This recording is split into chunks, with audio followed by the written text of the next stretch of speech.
announces in the face of any Herod the world can produce.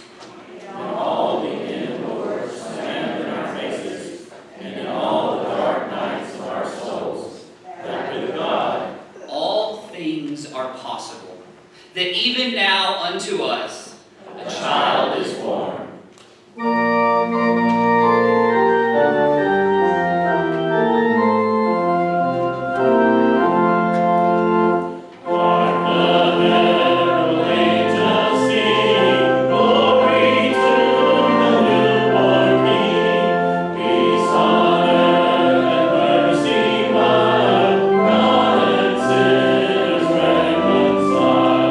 Joyful, ye nations, rise, join the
first Grinch's name is King Herod. After Jesus was born, the wise men from the east came to Jerusalem and asked where they could find the child who had been born to the King of Jews. They said, "We have seen the star in the sky and we want to worship him." When Herod heard about this, he was so angry. He asked the wise men to go find the king and then come back and tell where the king was so he could kill him. Maybe his heart was too small, just like the Grinch. He was afraid that Jesus would become more popular than him and everybody would start to worship Jesus. But Herod's plan to kill the king didn't work. After the wise men found Jesus and gave him gifts, an angel told them about Herod's plan. And they went back and told Mary and Joseph and baby Jesus to go to Egypt where they would be safe. And so we see that since the very first Christmas, Grinches have been trying to take joy from everyone. There may be some Grinches that are trying to steal your Christmas joy, but don't let it work. The only way they can steal your joy is if your heart is too sad, is too small. Make sure that your heart's big enough to share the joy of Christmas and the joy of Jesus' birth all year long. Will you say a prayer with me? Dear God, we thank you so much for the joy of baby Jesus that you brought. Help us to share that joy with everyone we meet. In Jesus' name we pray. Amen.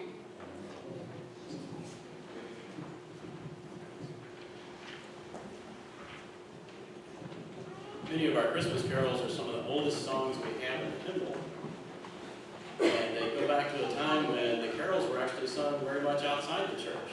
There were lots of events that people had, impromptu events and parades and such, where the people would sing these carols, and then they came into our musical canon, so to speak. The next two hymns are just those things. He is born, the infant holy. Let's stand and let's sing together. And you can see the joyousness of it. Little songs, play the bagpipes and the oboe merrily. So let's sing that way.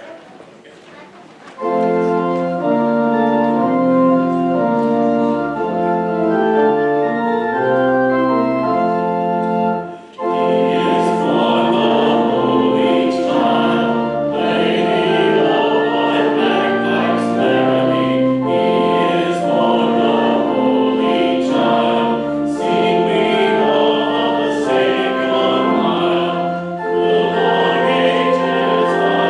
the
words from Galatians chapter 4, verses 4 through 7. But when the fullness of time had come, God sent his Son, born of a woman, born under the law, in order to redeem those who were under the law, so that we might receive adoption as children. And because you are children, God has sent the Spirit of his Son into our hearts, crying, Abba, Father. So you are no longer a slave, but a child, and if a child, then also an heir through God. Let us pray. God, we are grateful to gather this morning in your house. To know that as we gather here, God, you are pouring your Spirit down upon us. God, as we hear your words proclaimed, as we sing songs of your birth, we ask that you open up our hearts and minds so that we may be transformed to the image of you. It's in your name we pray. Amen. I love this week. This week is a week I look forward to year-round. It's a week that gives me a lot of energy. It's a week that gives me a lot of excitement, and it does that because there is absolutely nothing going on.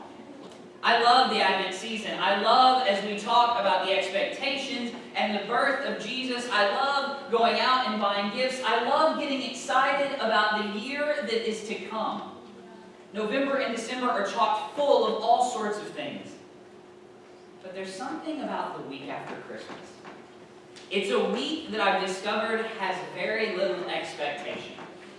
We're done with Christmas. Christmas Eve has come and gone. All the presents are mostly delivered. The expectation and anticipation of 2019, everything that has to happen, isn't quite here yet. And so for the week between Christmas and New Year's, it's this week that I can't describe as anything besides comfortable. There's not a lot going on. There's not a lot that's needed. There's not a lot of pressing demands. The biggest thing I have to do this week is to pay attention to my kids. Right? That's the biggest expectation, is that I get to spend unstructured, unbridled time with kids. There's no alarm clocks. There's no having to be anywhere. My biggest fear all week long, every time I woke up, was that it was Sunday morning because I lost track of days. It's a week of comfort. It's a week we get to spend time with family, with friends. It's a week we get to spend time doing those things that bring us the most peace and the most relaxation. In fact, it's a morning in which you can even wear pajamas to church. There's something about this week with no expectations, with nothing desired, that really just gives me energy and gives me excitement for what is to come. But it's a week that recharges me because of the lack of anything that's going on. I want you to think for a minute about comfortable. When I say comfortable, what brings you the most comfort? Is it a comfy pair of shoes?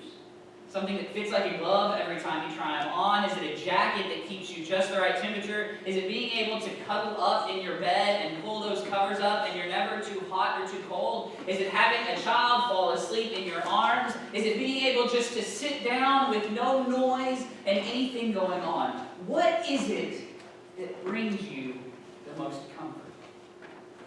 See, the very idea of comfort is something that eases pain and distress and difficulty. It's something that brings about joy and excitement. It's something that makes life a little bit easier. Over the last several weeks leading up to Christmas, we've talked about angels. And angels appearing throughout the Christmas story. If there's something consistent in every one of the stories we've read, it's these angels appearing and speaking words into the characters' lives that they needed to hear. We heard from Zechariah, who needed to know anything was possible with God. Mary heard the words that she was favored, that God loved her and cared for her. Joseph heard the words that he knew what God was calling him to do, and he needed the affirmation to go forward. The shepherds needed to know that as much as they were left in a field, as much as they were pushed aside, that joy was still possible. The This morning we're going to hear one more story about angels appearing in the Christmas story, and it's after Jesus' birth. The wise men appear.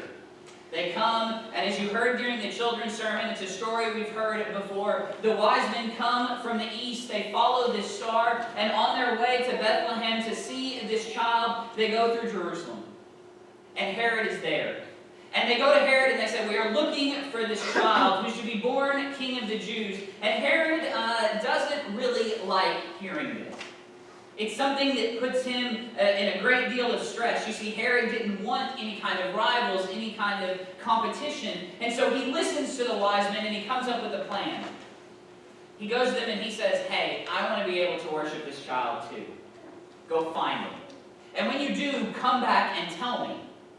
So the wise men think nothing of it, and they go on, they follow this star, and they find Jesus. And they present their gifts to Jesus. They give the gold and the frankincense and the myrrh, and they see Mary and Joseph, and that's where our passage picks up.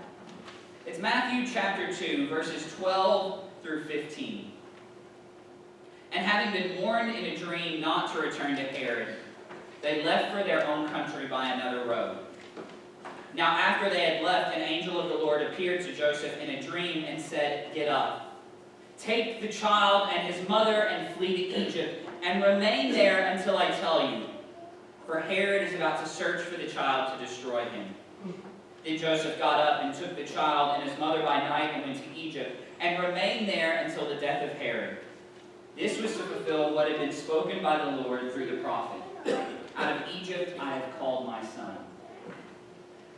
So the passage picks up with the wise men. They've given their gifts to Mary and Joseph. They're getting ready to leave, and in a dream they are told to go back by another way. And so they do just that. They leave.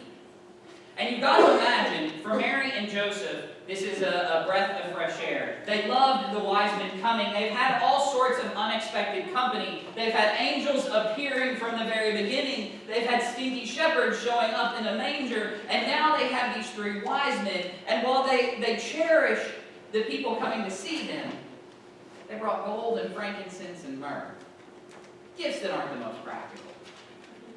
And as much as they love these people coming, I'm sure Mary and Joseph were a lot like us. We love house guests, but there is a breath of fresh air. And everybody leaves. When you get home. When you're back in your normal, in your everyday, and it's quiet. It's comfortable.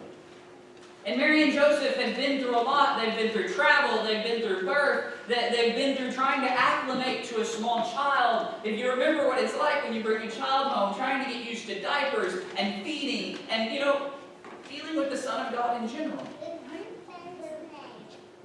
And so they're trying to find this comfortable place. This place free of discomfort. This place free of difficulty. And then Joseph goes to sleep one night. If I was Joseph, with all the dreams he had, I'd be a little afraid of sleeping sometimes. But he goes to sleep, and an angel of the Lord appears to him and just says these words. Says, get up and take the child and his mother and flee to Egypt. Remain there until I tell you. Joseph is very familiar with angels appearing. In fact, it was in a dream that the angel appeared to Joseph and said, do not be afraid to take Mary as your wife. Joseph would have remembered this, but it's interesting, as we've looked at angels all the way through the Christmas season, as we've looked at what they've said, the angels have got one thing in common. Their message changes depending upon who they're talking to. But every time the angel appears, the angel starts with the words, do not be afraid. Do not be afraid to Zechariah, to Mary, to Joseph, to the shepherds. That is exactly how it begins. Do not be afraid. And it's not because they were physically afraid. It's not because they were afraid for their life. It was because when God has this way of speaking into our lives, God has a funny habit of calling us to places we don't necessarily want to go. So the angels try to remind those that are listening, whether it's Zechariah, Mary, Joseph, the shepherds, or you and me, the angel is trying to remind us we don't have to be afraid because where God calls, God goes with us. It's a common pattern. We see the angels say it time and time again, except this time. This time is different. The wise men have left. It's quiet in their house. There's not a lot going on. It's kind of this period of comfort, and all of a sudden an angel appears to Joseph, and the message is, you need to get up, take everyone you love and care about, and flee, because Herod's going to try to kill Jesus. And yet, notoriously, what's missing is do not be afraid. The one time Joseph should probably be a little concerned and a little bit worried, the angel doesn't lay out these words. And the question is why?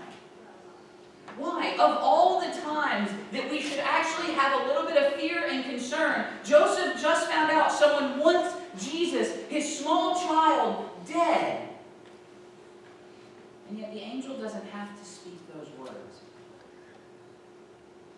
I've thought a lot about this in the last couple of days. As I've done nothing.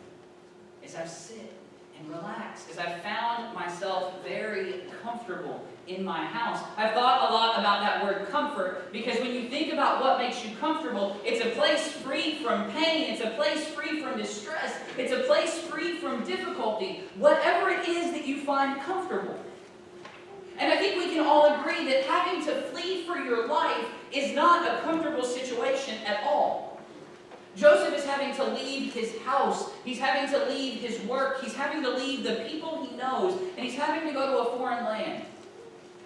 He's having to go for this undisclosed period of time. He has no idea how long he's going to be there, how it's going to take to make ends meet, how he's going to raise this child and this wife that he now has, how he's going to be able to do it. That is not a situation we would describe as comfortable at all. Seems like the exact opposite. But yet still, something has changed in Joseph's life. Something has happened with Joseph, because where Joseph was afraid before the birth of Jesus, Joseph now does not have to be reminded of this. Something about that small child being born has changed Joseph's life. And I think when we look about it, we can see that it has nothing to do with the circumstance. Right? Jesus being born didn't make Joseph's life easier.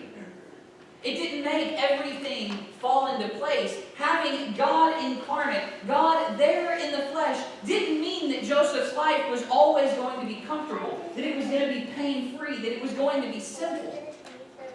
That's very evident from the fact that Joseph is now fleeing for his life. But something else that happened in that manger that night changed Joseph's life. See, we know Joseph and Mary, they were both faithful. Those were words used to describe them before the Christmas story. But something happened in that manger that night. Something that wasn't there before. You see, the birth of this child changed everything for Joseph. God incarnate. Jesus being born. God in the flesh. Changed Joseph's life. You see, because before, where Joseph was concerned, now he's not. You see, the true joy that we celebrate from the Christ child has a lot to do with the fact that Jesus brought joy and hope and peace into our lives. A lot of times we look at this Christ child being born as if he changed our circumstances, as if it made everything a whole lot easier. We treat our faith as if no difficulty should ever arise, as if no hardships should ever be there. We act like the child being born is going to change and make life so much more simple, like it's going to make life comfortable. But it doesn't. As much as I love this week where there's not a lot going on, it's not realistic to stay here. Soon we have to go back to real life. We have to start with everything going on in 2019. School starts back again, doctor's appointments, bills start coming in. So the circumstances aren't any different. The only thing we can look at with Joseph that's different is something happened in his spiritual life on that night so long ago. See, Joseph, I can only imagine, felt something that night when Jesus was born. It wasn't his son. It was God's child being born. And And in that moment, Joseph's spiritual life changed. While the circumstances might not have, Joseph all of a sudden knew what comfort was. Comfort isn't just about everything going our way, but comfort is about knowing that in the midst of any difficulty we face, in the midst of any hardship that comes our way, in the midst of a ruler trying to kill his only child laying before him, he didn't have to worry, he didn't have to have pain and discomfort, because he knew that that child, God incarnate, meant his life was forever different. Because whatever we face, we now face with God with us. You see, the joy and the hope and the peace doesn't change the situation, but what it does is it changes how we view those situations. It didn't matter how far Joseph went away from what he was comfortable with or what he knew. One thing he knew for certain is that God was with him, that Jesus Christ was born here forever changing our life. The passage from Galatians sums it up well. It says that we start off as slaves. We are slaves to sin and death. We are slaves to darkness. We are slaves to difficulty. But then, Jesus' birth, it changed everything. Because when Jesus was born, instead of being slaves, we became children. And when we became children, it doesn't make everything better, but we know that we have the protection. We know that we have the hope and the joy and the peace that God brings. You see, I love this passage because it's a great reminder of what that Christ child being born into our lives can do to us. It can take us from this slavery to sin and death. It can take us from fear and worry and anxiety, and instead instill in us this hope of joy and peace. It can take the message of the angels from constantly having to be, do not be afraid, to us understanding that no matter where God calls us, God goes with us. That God, Emmanuel, Jesus Christ incarnate in the flesh, it's forever meant that whatever we face, wherever we go, means we go with the comfort of God. That hope and that joy and that peace forever changing us. I encourage you, as life goes back to the crazy, to the hectic, to everything else that's going on, to focus on the comfort of that small child. The joy and the hope and the peace that that child brings into our life. And it brings comfort for no matter what we face. Let us pray. God, we are grateful for your joy and your hope and your peace. For the assurance to know that no matter what we face, God, you are there with us. That in all things, God, we do not have to be afraid. Because, God, you are our Father. It's in your name we pray. Amen. This morning we have heard God's word read. We have lifted our voices up in joy and excitement about the birth of Jesus. And so I now invite you to respond with your tithes and offerings as the ushers come forward.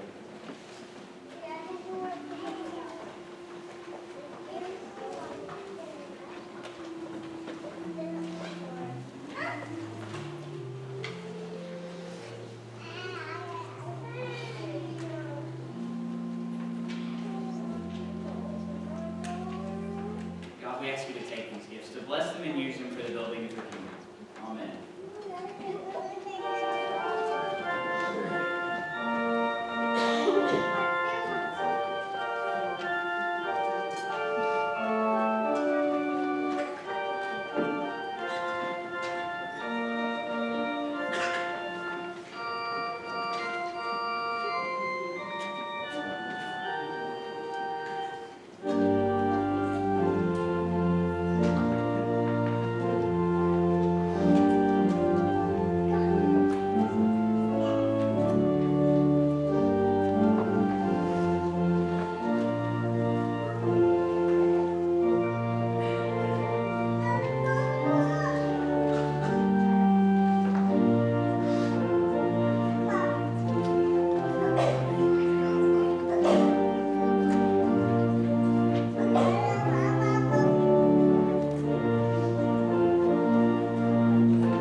make St. Luke's that place, I invite you to come forward as we stand and sing our final song, Go Tell It on the Mountain.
Go out remembering the joy and the peace and the hope of the Christ child. Amen.